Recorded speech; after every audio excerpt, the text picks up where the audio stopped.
all know that in the pregnancy there are some physiological changes that occur in the body of a pregnant lady so that it can cope up with the needs of the pregnancy, with the needs of the fetus or the baby. In normal pregnancy, the plasma volume results in the fall in many serum markers. We know that the plasma volume increases in pregnancy, and as a result there is a decrease in the albumin levels, and what happens to the alkaline phosphatase, its activity is increases as it also secreted from the placenta, and the aminotransferases, the alanine aminotransferase and the aspartate aminotransferase, they all remain throughout the pregnancy, and when abnormalities are present, then further investigation is needed to be done. And what about the different imaging modalities of liver disease? Then ultrasound is the safest, and MRI without contrast can also be used if needed. So in liver diseases we will discuss the viral hepatitis, which will include the viral hepatitis A, B, C, D and E. Then we will discuss the autoimmune hepatitis, and after that we will discuss the obstetric cholestasis and the acute fatty liver of pregnancy and gallstones and the primary biliary cirrhosis. So let's start with the viral hepatitis. The commonest cause of jaundice in pregnancy is viral hepatitis, and it will include it includes the hepatitis A, B, C, D, E, and sometimes the hepatitis which is due to the herpes simplex virus. So the clinical presentation of all these viruses is the same as that of in the non-pregnant patient, with the exception of hepatitis E and herpes simplex. And what are these exceptions? I will discuss it later on.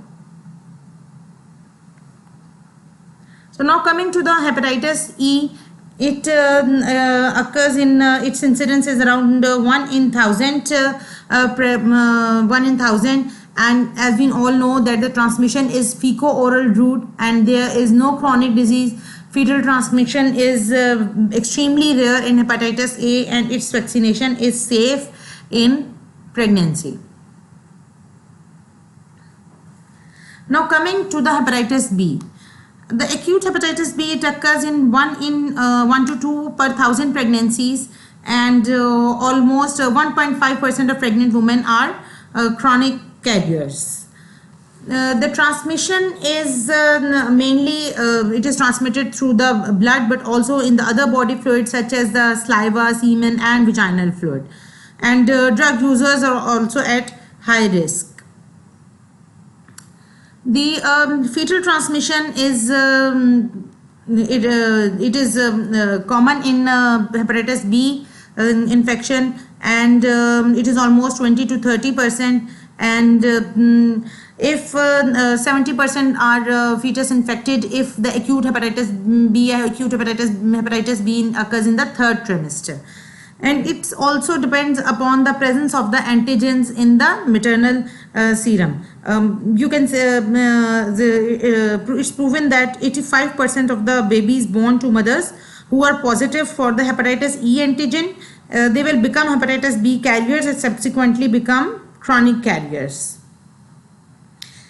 However, the mother to child transmission, it is almost 95% preventable if the vaccine and immunoglobulins are given to the baby at birth.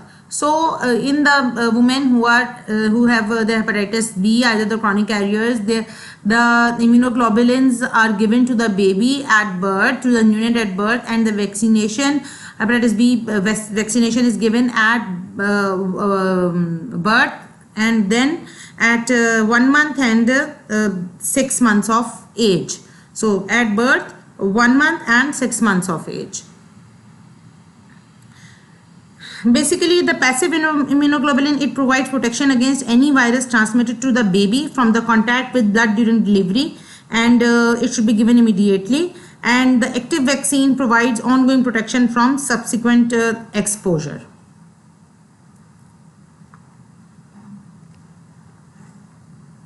Now coming to the hepatitis C, its prevalence is 1 to 2%, and it also transmitted through the infected blood products and injection of drugs. 80% of the hepatitis C are the chronic carriers, and fetal transmission is 5 to 10%. However, the vertical transmission means from the mother to the baby. It is highest with the highest viral load. Means जितना ज़्यादा viral load होगा उतना ज़्यादा risk of fetal transmission हमारे पास ज़्यादा होगा. And we know that there is no vaccination for hepatitis C, and there is a main question that the mode of delivery and type of feeding. So we will counsel the mother for the breastfeeding, and we can say that mode of delivery and type of feeding, it do not represent significant risk factor for the mother to the child transmission. Now coming to the hepatitis D, it is also called as Delta virus, and transmission is parenteral. Chronic disease occurs in 70 to 80%, and the fetal transmission, some cases are reported, but mostly rare. Vaccination is also safe in pregnancy in case of the hepatitis D. Then comes the hepatitis E. Transmission of hepatitis E is by the fecal-oral route, and chronic disease, there is no chronic disease, fetal transmission, no cases are reported, and no vaccination is available.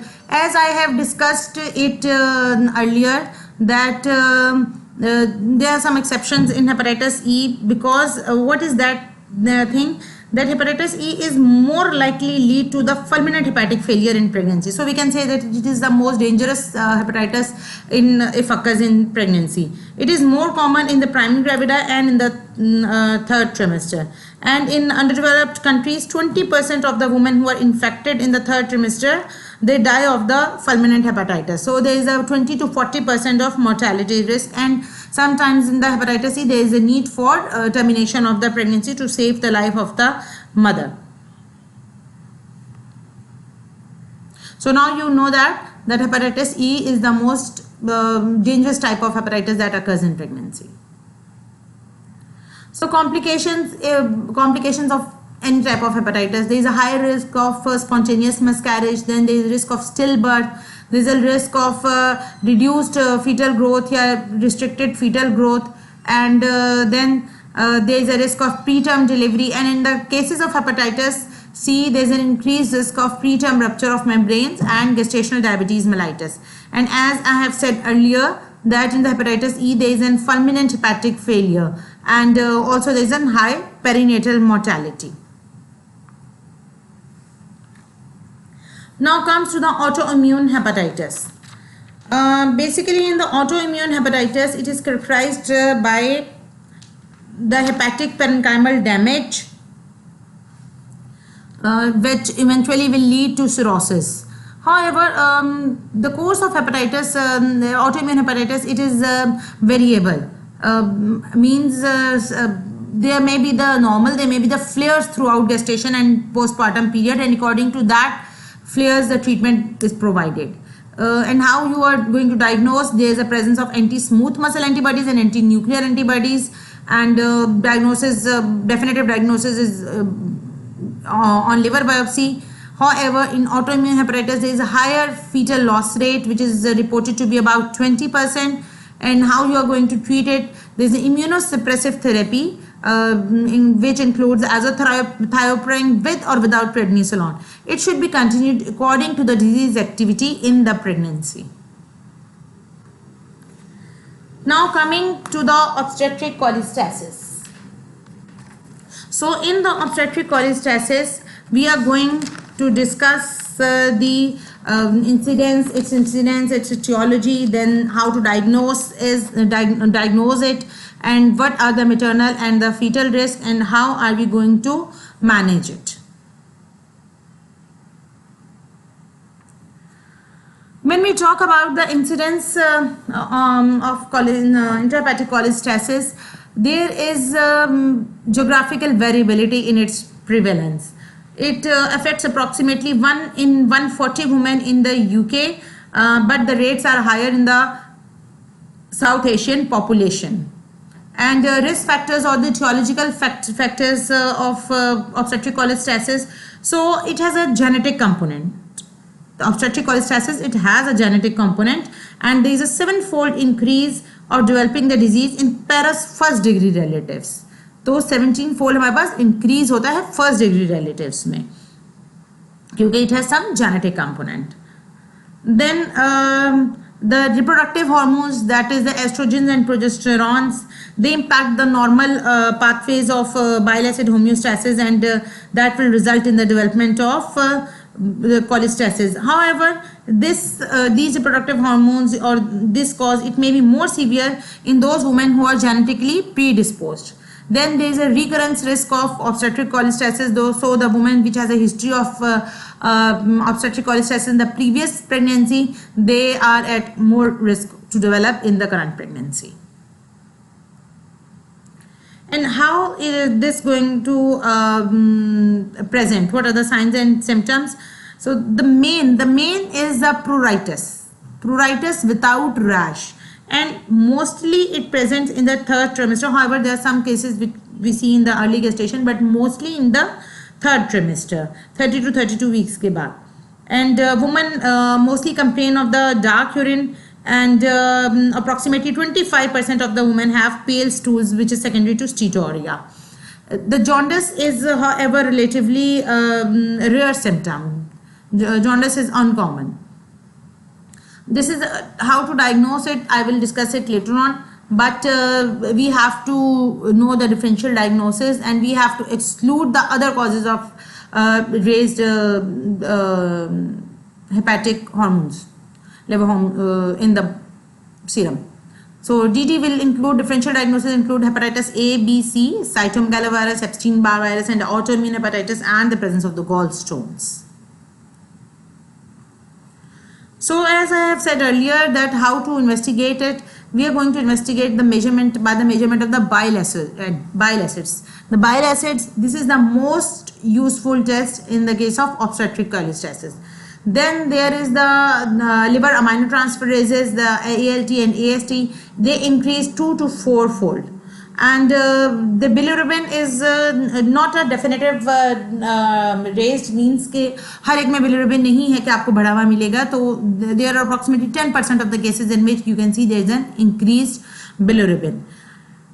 In the case of the severe disease, as there is an abnormal coagulation and there is an prolonged prothrombin time, then we can go for the ultrasound. And why the ultrasound? To exclude the other causes of cholestasis, like the presence of gallstones and extrahepatic obstruction. What are the risks to the mother, and what are the risks to the baby? So if we come to the first discuss the fetal risks. So the adverse outcomes, their direct relation to maternal serum, means जितना ज़्यादा serum bile acids की concentration ज़्यादा होगी, उतना ज़्यादा risk है baby की इन utero death का, उतना ज़्यादा रिस्क है बेबी का कि वो डिस्ट्रेस में जाएगा. तो इसलिए हमें बाइल एसिड कंसंट्रेशन को हमने मॉनिटर करना होता है इसको प्रेगनेंसी में, ताकि हमें पता चले कि कितना ज़्यादा हो रहा है, उतना ज़्यादा हमारे पास रिस्क होगा बेबी को. So there is a risk of preterm labor. Then there is a risk of meconium stained amniotic fluid. Means कि बेबी डिस्ट्रेस में जाता है, मेकोनियम पास करता है, तो obstetric cholestasis में mostly meconium stained amniotic fluid है. Then there is intrauterine death and early neonatal death. And maternal risk is that of the postpartum hemorrhage. Postpartum hemorrhage is the excessive bleeding which occurs after delivery. और ये क्यों होता है? We know that the liver is involved, and we know that the clotting factors are produced from the liver, so they are compromised, and there is a risk of PPH. Then there is I have said earlier, that there risk of recurrence in the next pregnancy. So these are some of the maternal risks and the fetal risks. Now, how are we going to manage it? So antenatal means during pregnancy, intrapartum means during labor, and postnatal means after delivery. In the antenatal management, we have to monitor the LFTs, liver function tests, and bile acids. I have said earlier कि bile acids जितने ज़्यादा होंगे उतना adverse outcome होगा, तो हमें इसको monitor करना है. तो अब symptomatic हमारे पास treatment कैसे आ जाएगी? हमारे पास there is a rash, there is a pruritus without rash. So to relieve that, we can apply some aqueous cream with menthol to relieve that pruritus. Then the ursodeoxycholic acid therapy. It is indicated for severe symptoms. And what is the dose? It is a 500 mg. BD is considered safe and protective from the intrauterine death, and it improves the maternal pruritus and also improves the biochemical derangements that occur in the obstetric cholestasis. And how it acts? Basically, it's a bile salt that decreases the bile acids in circulation. And some other, the main treatment is ursodeoxycholic acid. And what are the other treatments? Sometimes the dexamethasone 12 mg once daily for 7 days can be given in severe cases, and it may help in the improvement of the symptoms. There are also the trials to use the other drugs like cholestyramine and adenosylmethionine, but the different studies does not come up with the very effective results, and they did not improve the symptoms and biochemistry. And also in the end, what is the now these are all which we learn up to this point is the antenatal management, but it includes the mother. We are also dealing with the fetus, the baby inside her.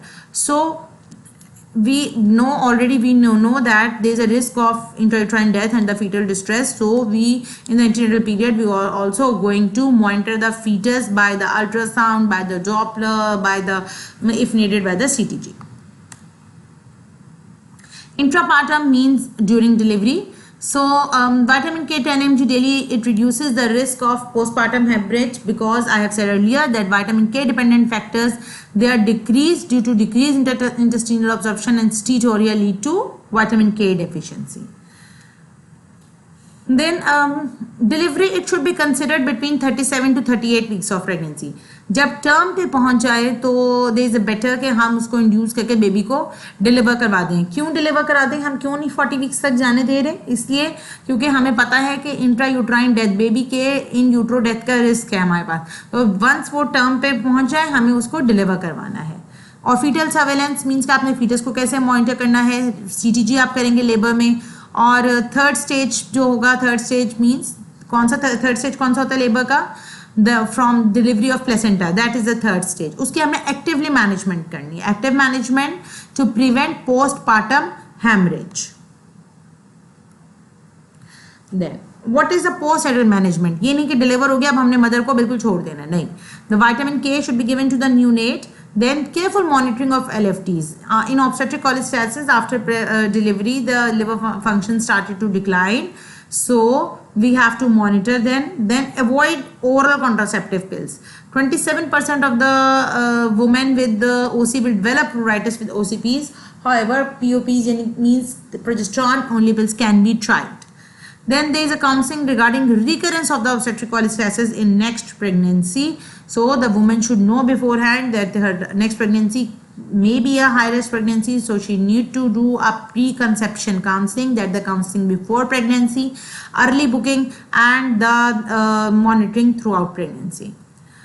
Now, if the clinical symptoms and biochemical abnormalities, they persist after delivery and they are not going to come down, then there is a need to refer the patient to the gastroenterologist or to the hepatologist if these symptoms persist after delivery.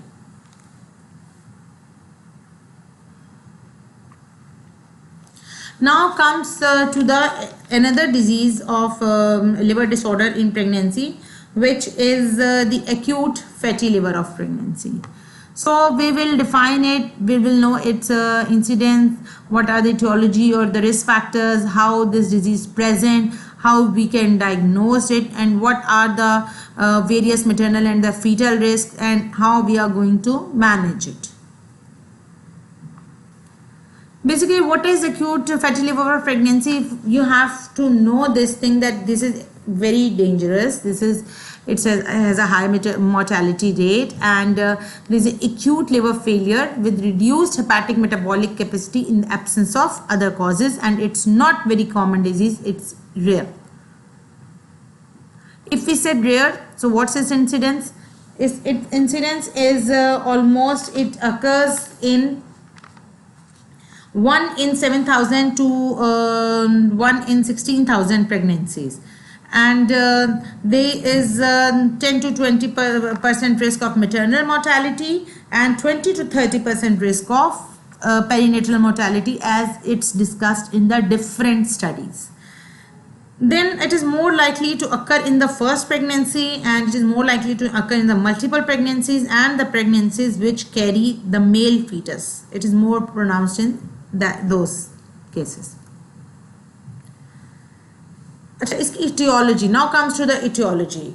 The main etiology is what is the key role? Basically the disorder of the fatty acid oxidation. Fatty acid oxidation है उसका वो key role play करता है in the etiology of acute fatty liver. So there is a deficiency of, यहाँ पर आप देखें, there is a deficiency of enzyme long chain hydroxy acyl को एंजाइम ए डिहाइड्रोजनेज, इसको हम एल्चाड भी कहते हैं. सो ये एक mitochondrial, this is a mitochondrial complex एक है, उसका ये पार्ट है.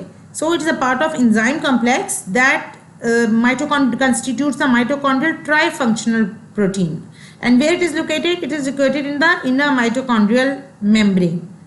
And what occurs basically? It occurs that there is an accumulation of long chain hydroxyl acyl carnitines that will result in the cell toxicity.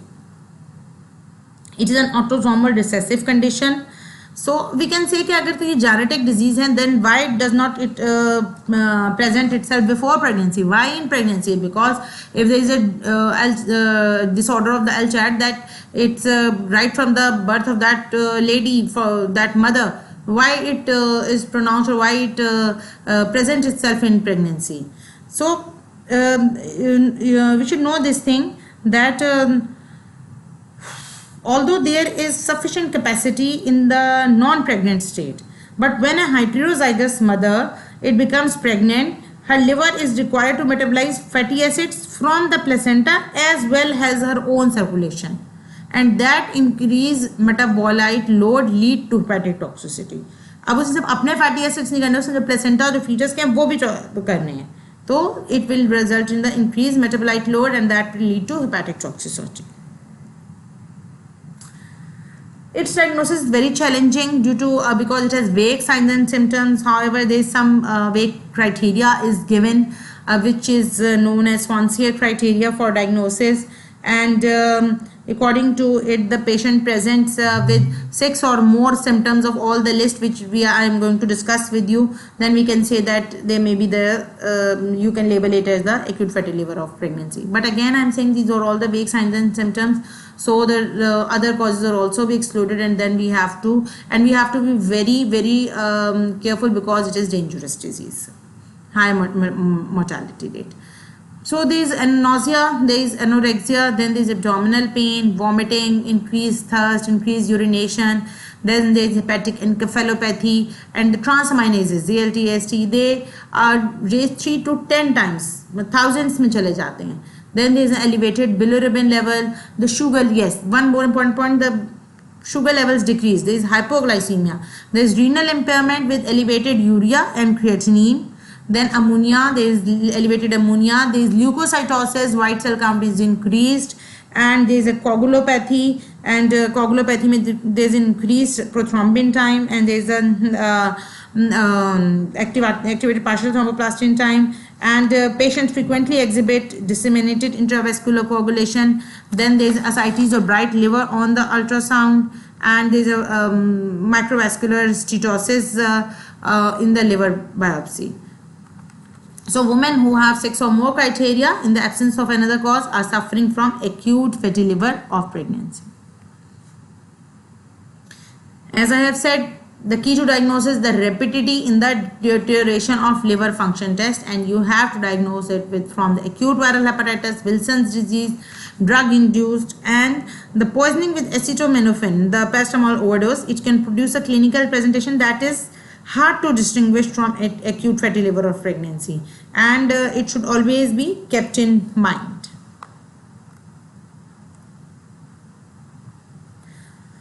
Now one thing I want to discuss differential diagnosis with the HELLP syndrome and acute fatty liver of pregnancy. What is HELLP? HELLP is the complication that occurs in the preeclampsia.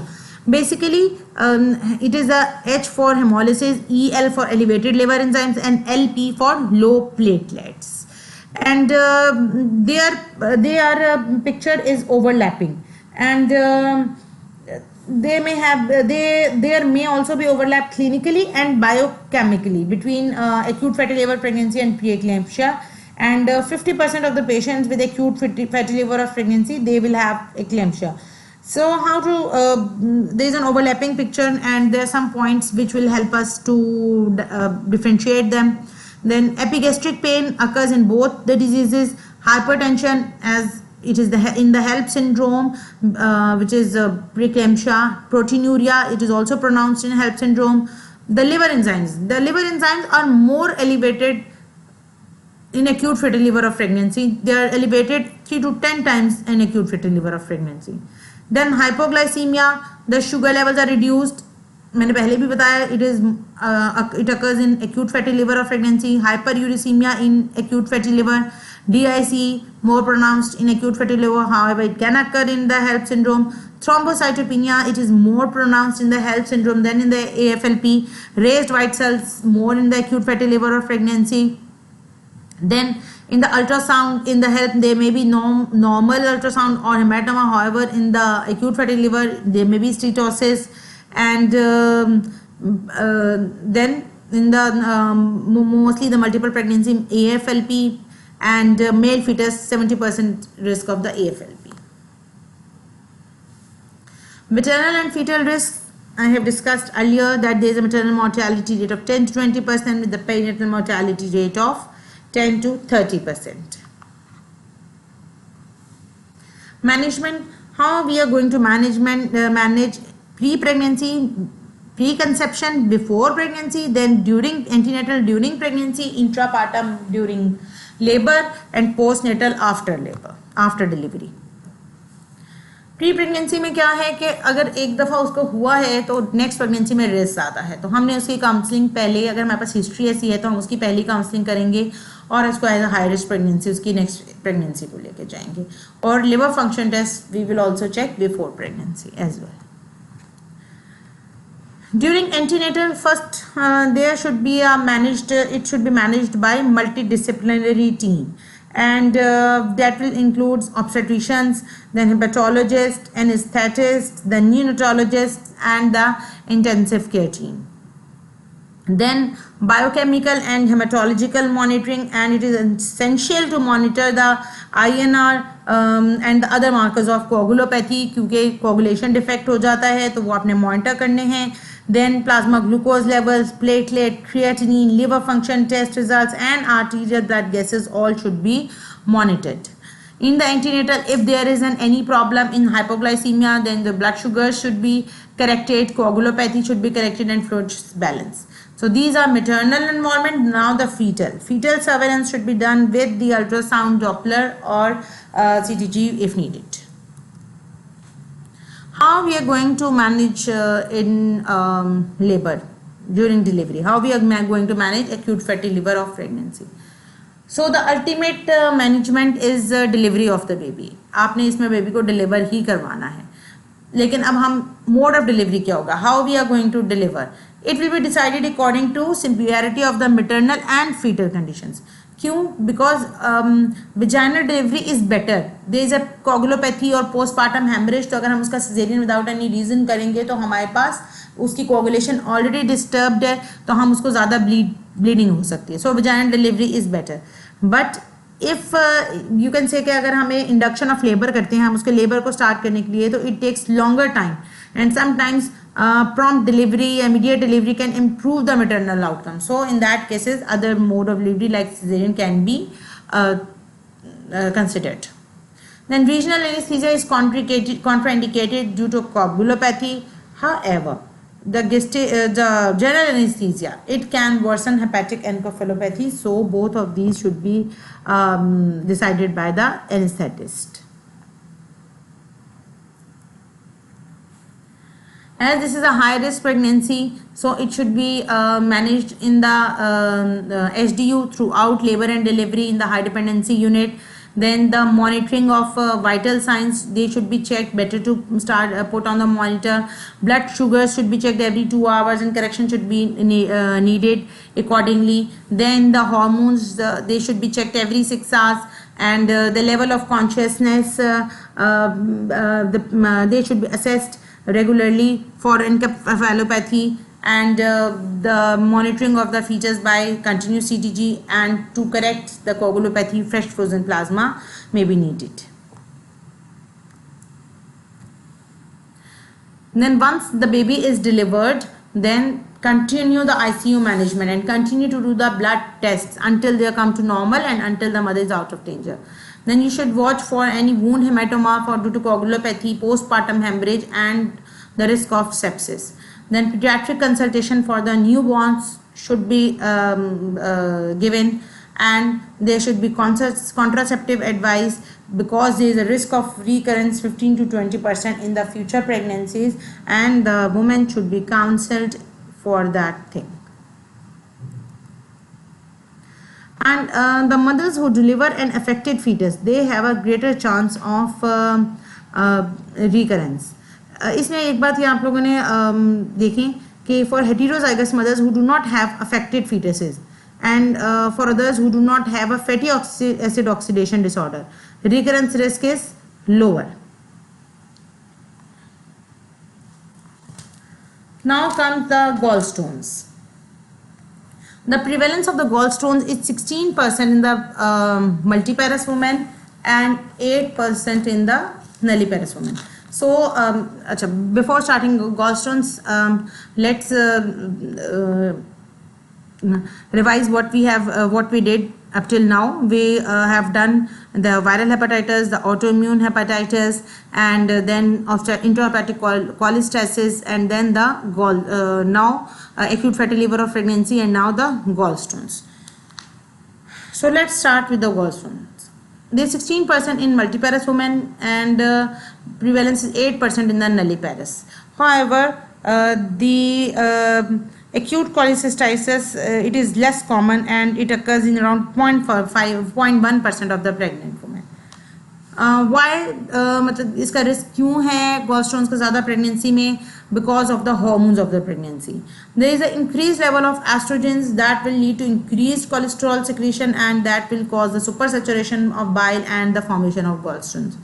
Then there is also increased level of progesterone. What will it do? It causes the decreased intestinal motility, the stasis, and that will lead to the increased formation of the gallstones.